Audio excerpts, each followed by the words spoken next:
Seja bem-vindo ao canal Visagem e o Sobrenatural. Antes de mergulhar nessa história sombria, já deixa o like e inscreva-se agora para não perder nenhum conteúdo assustador. E agora, sem enrolação, prepare-se. A história já vai começar.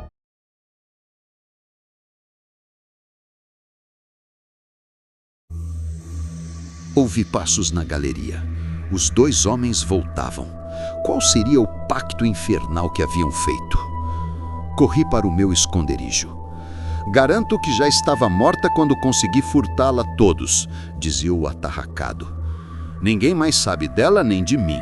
É sua. Pode começar sem receio a experiência. Não, não! Gritei quase ao meu canto. Está viva! Está viva! A emoção embargava minha voz. Não articulei palavra. Um suor abundante escorria-me pelas costas e as pernas recusaram-se a sustentar o meu corpo. Quantas horas se passaram? Não sei. Teria eu desmaiado? Também não posso dizer. Mas os dois ainda falavam. Bem, dizia o professor, guardo-a. Se o caso me interessar realmente, continuarei os meus trabalhos. Do contrário, lhe mandarei dizer que a venha buscar e fará dela o que bem entender. Eu só podia ver o homem atarracado de lado. Mas notei que, ao ouvir estas palavras, caíram-lhe os ombros como se algo se lhe tivesse rompido interiormente e ele fosse cair, arrastado pelo peso dos braços que se alongaram rente ao corpo, num gesto de mortal desalento. O traço vermelho do pescoço ficou roxo. Curvei-me mais ainda, retendo a respiração para ver melhor. O professor aproximou-se da mesa mortuória e tirou o xale que encobria a infeliz criatura. Com mãos habilíssimas, despiu-a completamente e olhou-a demoradamente. Tocou-lhe as mãos, os olhos e disse enfim com a voz opaca, lenta, para acalmar a ânsia do companheiro. Arsênico. Arsênico. É interessante. Está entendido que me ocuparei dele. Pode partir. Adeus. Vá. Não partiria assim. Não era para fornecer mais uma brilhante experiência ao luminar da ciência moderna que lhe entregava o seu tesouro, o que de mais precioso possuía na Terra. Diria, enfim, toda a verdade. Queria que o professor a confeccionasse exclusivamente para ele, com a faculdade de amá-lo e de aceitar sem revolta a vida cativa no solar deserto, longe das outras criaturas humanas. O tom lírico e apaixonado do homem acabou irritando o professor. Não garanto nada. Sendo assim, é melhor que vá embora, que não se fale mais nisso. Como um raio, o desconhecido precipitou-se sobre a mesa mortuória. Com mãos piedosas, arrumou as roupas da morta, envolveu-a no xale com carinho maternal e carregou-a docemente sobre os ombros. Lançou em redor olhares turvos e dirigiu-se para a porta. Não, não! Quis gritar do meu canto. Não a deixe levar por aquele monstro, pelo amor de Deus! O professor embargou-lhe os passos, fazendo um gesto imperioso de negação. O outro parou. Chorava baixinho, convulsivamente. Sentou-se, com a carga sempre aos ombros, que balouçou do lado com a cabeça caída. Descansou um momento, virou lentamente a moça, aconchegando-a carinhosamente sobre os joelhos e, afundando a cabeça no xale que lhe envolvia o rosto, soltou um uivo desesperado, de fera mortalmente ferida. O professor olhava o grupo com profundo desprezo. Afinal, o tédio venceu a curiosidade e subiu as escadas a caminho do seu quarto, deixando ainda entreaberta a porta da rua. Qualquer solução do caso lhe era absolutamente indiferente. Eu fiquei só com o indivíduo. Saí devagar do meu esconderijo e me aproximei. Minha presença ali não o surpreendera. Pedi-lhe então, com palavras boas, que deixasse ficar conosco o corpo da moça. O tempo passava e a decomposição não tardaria, enquanto que o professor poderia fazer com ela um verdadeiro prodígio. Sim, sim, voltará a sorrir? Diga, poderá falar e me olhar com alma nova? Poderá me amar um pouco? Prometi tudo o que ele queria e que eu não podia prometer na ignorância total da vida de ambos e do poder dos filtros do professor XX. Acalmou-se, consentiu e ajudou-me a repor a moça sobre a mesa mortuória. Só aí reparei o quanto era linda e o encanto indizível que emanava de toda a sua pessoa. Como teria caído aquele anjo entre as garras do monstro? Confio na sua palavra, disse quase balbuciando. Obrigado, até breve. E partiu. Seguiram-se então dias de angústia e noites de insônia, em que eu me debatia entre dúvidas alucinantes e os mais atrozes sentimentos. O professor Togdados logo deu início aos mais novos processos de embalsamamento. E eu, com estas mãos impiedosas, que antes quereram acariciar, consolar, acariciar a infeliz criatura, ajudei a submetê-la à indizível tortura. Salve-me, salve-me, pareciam implorar os olhos meigos da pobrezinha. O resultado da experiência parecia ultrapassar desta vez as mais ousadas esperanças. O professor, interessadíssimo, já não cuidava senão dela. Creio que mudava frequentemente as substâncias injetadas. Devia estar longe do arsênico inicial. Qual seria o diabólico filtro que a conservava assim o colorido, a flexibilidade da pele e a maciez das carnes que já não eram frias como a dos outros cadáveres? Eu procurava descobrir a chave do mistério, mas não chegava a nenhum resultado. O professor ficava cada vez mais taciturno, distante, esquivo a qualquer familiaridade que me pudesse dar um pouco de luz. Eu só devia ser o autômato incumbido de servi-lo cegamente e nada mais. Notei que também ele se transformava. Não cuidava mais de concluir a reconstituição dos outros cadáveres. Ordenou-me que os levasse da sala para um aposento à parte ou para a adega, se fosse o preciso. Não os queria mais ver, ou não queria que a moça loira os visse e tivesse medo. Também ele então suspeitava que a vida não tinha desertado daquele corpo de deusa. Certa noite, pareceu-me vê-lo falar baixinho, e ela responder não somente com o inclinar da cabeça, mas com um movimento dos lábios, de onde saiu uma voz sumida, abafada, como um sopro. Ressurreição ou transformação? Não sei. Parecia-me vê-la experimentar um ou outro gesto indeciso, muito lento, como os dos paralíticos que recomeçam a se movimentar. Poderia andar um dia? Quem sabe? E como era linda! À proporção que os fluidos vitais voltavam a circular pelas veias, renascia-lhe a formosura como uma flor que desabrocha. Jamais imaginei igual prodígio.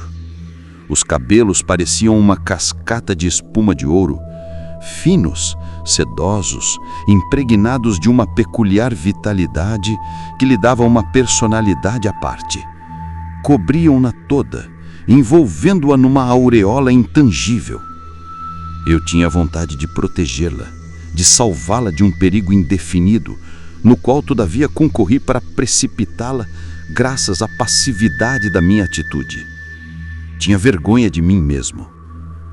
O homem misterioso rondava em torno da casa sem ousar ainda entrar para exigir a conclusão do pacto infame.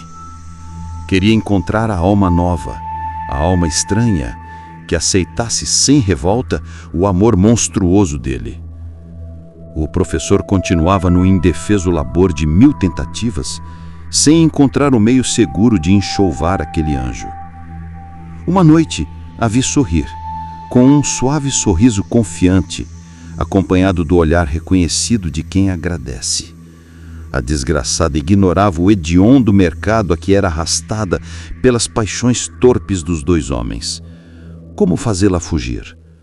Por léguas infindáveis entre ela e o antro de desventura onde a trouxera o destino atroz? Sair com ela ao colo não me permitiria ir muito longe.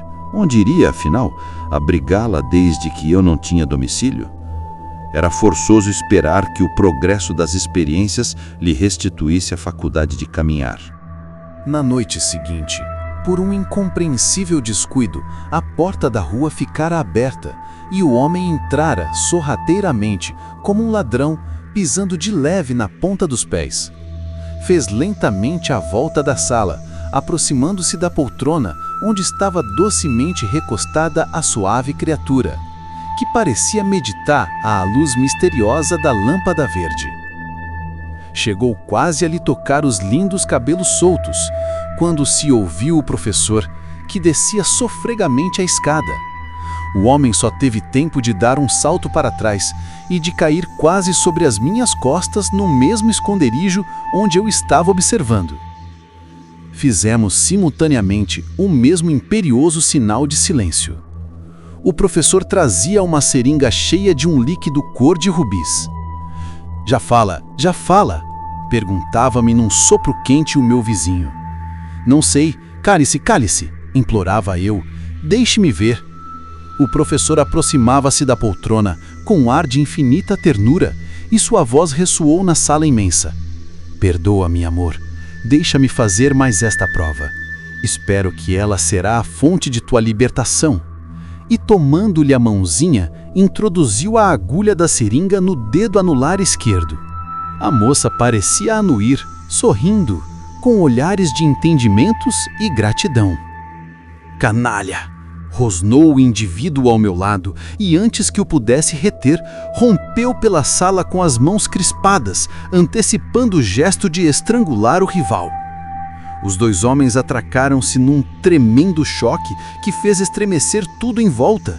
Eu deveria ter corrido para interceder, procurar afastá-lo e impedir que o professor sucumbisse sob a força bruta do monstro enfurecido.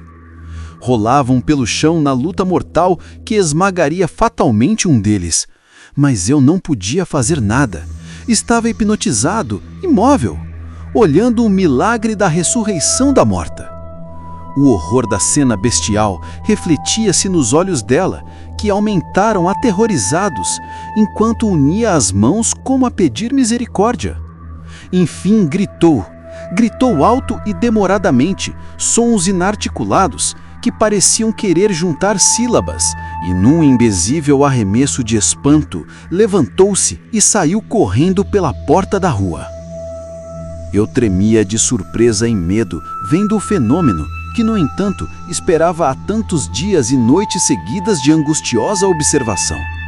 Mas sentia-me como embriagado. No momento, não compreendi o que se passava. Para! Gritei desesperado. Não a deixem fugir, não a deixem! E quando enfim pude reaver minhas forças, corri também como um louco porta fora atrás dela. Mas em vão, não pude mais alcançá-la. Na noite escura, pressentia um vulto branco que fugia célere diante de mim, cada vez mais longe, zigue-zagueando como ave batida por forte vendaval. Dir-se-ia que voava, de tão leve parecia tocar o solo. Seus gritos incessantes chegavam cada vez mais fracos, abafados pela distância que aumentava entre nós. Socorro! Socorro! Ninguém ouvia, ninguém vinha auxiliar-me para fazê-la parar.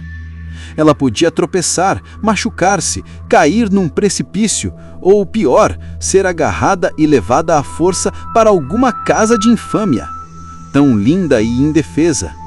Quanta indiferença pela moça morta-viva que se achava de repente jogada, com o seu sopro artificial, entre as paixões e a ferocidade humana. Corri assim atrás dela a noite inteira, sem ganhar um palmo de terreno. As brumas da primeira madrugada levantavam-se muito densas, e já o seu vulto se confundia nas tonalidades lácteas da manhã. Perdia-a completamente de vista nas vielas tortuosas do imenso subúrbio. Ainda percebi alguns gritos mais agudos e depois mais nada, nada. Meu coração dilacerava-se. Voltei estremunhado ao laboratório. Os 2 homens lá estavam, desanimados, sujos de sangue, sobre o chão, entrelaçados num tremendo amplexo de ódio. Estariam apenas desmaiados? Não sei. Não me ocupei deles. Procurei com ânsia a seringa. Estava jogada sobre a mesa. Restavam ainda algumas gotas do líquido misterioso que produzira o prodígio. Guardei a seringa no bolso e fui ao móvel onde o professor guardava o dinheiro. Friamente, arrombei a gaveta e retirei tudo o que lá estava. Era muito. Pacotes de cédulas, títulos ao portador, moedas de ouro de diversos padrões. Enchi a maleta. Mudei de roupas e não raspei a barba que já era de 2 dias.